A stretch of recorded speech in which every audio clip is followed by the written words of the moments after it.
Now, Greek and Turkish Cypriot leaders are closing in on a reunification deal as they meet in Geneva for a third day of talks. Cyprus has been divided for decades, with both Greece and Turkey claiming the island. Well, TRT World's Ediz Tiyansan is in Geneva following those talks, and Ediz, so far they seem to be pretty positive.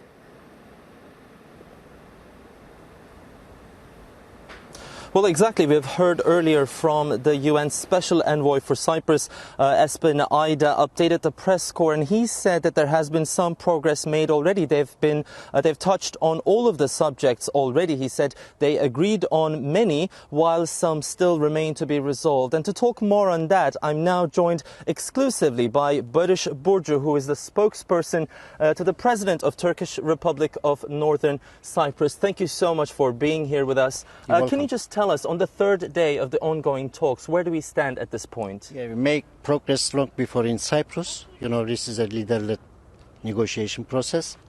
That is why we are in Switzerland now. We are focusing and intensively on some issues that remained.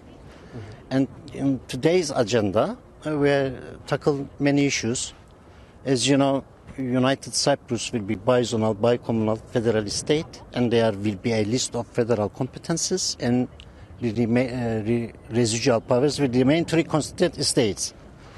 We discuss what are these federal competencies would be, and we try to make a list that we began to discuss this long before. So that the Turkish residents could have equal rights and representation in the island. And the second issue that we tackled today is the equal treatment to the Turkish nationals and the Greek nationals. As you know, unfortunately, Turkey is not a EU member yet, but Greece is, so there might be an arrangement to make equal treatment to Turkish nationals and Greek nationals. That was the second issue.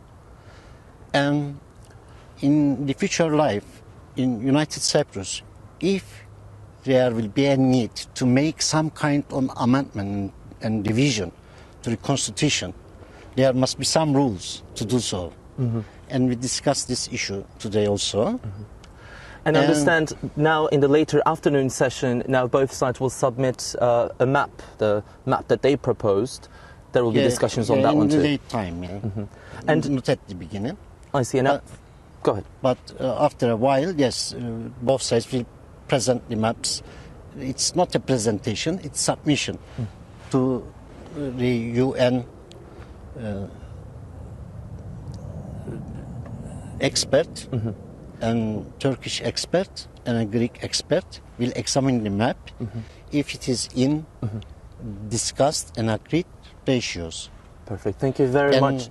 I want to say something more. As you know, in judiciary there will be an equal representation from both communities, and we discussed today if there will be a deadlock, what will happen.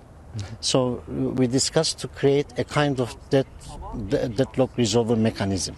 That was another issue today. Thank you very much, Barış Burcu. He is the spokesperson to the president of the Turkish side, and he updated us about the subjects they discussed earlier today. It was mainly about how constitutional amendments would be made, as well as the power-sharing amendments between the two sides, as well as the discussions on land and property. As you know, for the first time in a long time, really, both delegations submitted their own proposals to the UN, and there will be discussions centering on that subject later on the ongoing talks in the afternoon.